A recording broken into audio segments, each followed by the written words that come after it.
This is the story of the night the world almost ended, and the one ordinary man who stopped it. To understand it, we have to start with the most dangerous standoff in history. It began when World War II ended.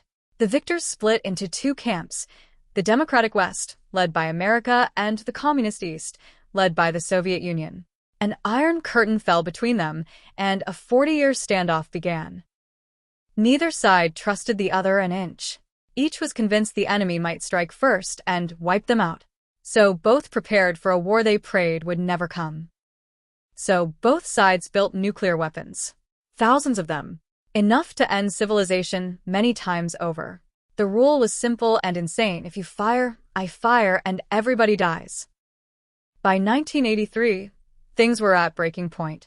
Weeks earlier, the Soviets had shot down a civilian airliner, killing 269 people. Both sides were now jumpy, angry, and ready to believe the worst. To make sure they were never caught off guard, the Soviets built an early warning system, satellites in orbit, watching America day and night for the flash of a missile launch. And the rule left no room for doubt. If those satellites saw a launch, the report would race up the chain, and the Soviet Union would fire everything back. Within minutes. On the night of September 26th, the man on watch in that bunker was Lieutenant Colonel Stanislav Petrov. His job, trust the screen and pass the warning on. Then, just after midnight, the siren screamed. The screen flashed one word: launch.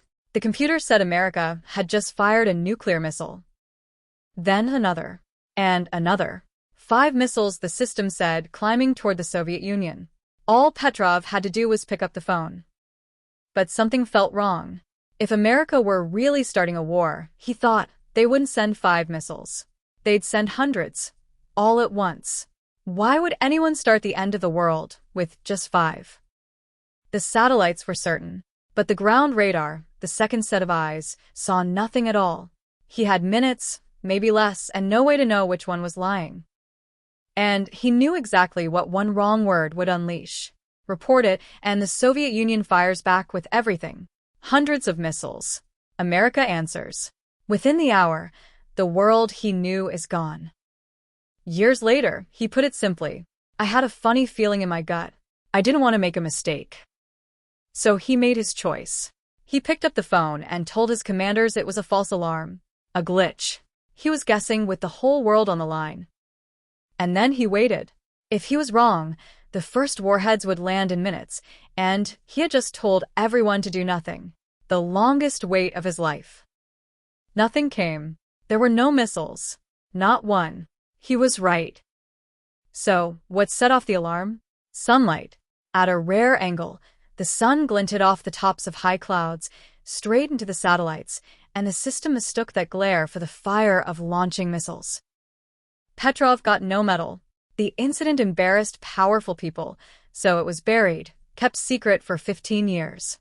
The billions he may have saved had no idea he ever existed. The most important decision in modern history wasn't made by a president or a computer. It was made by one tired officer who paused and trusted his gut.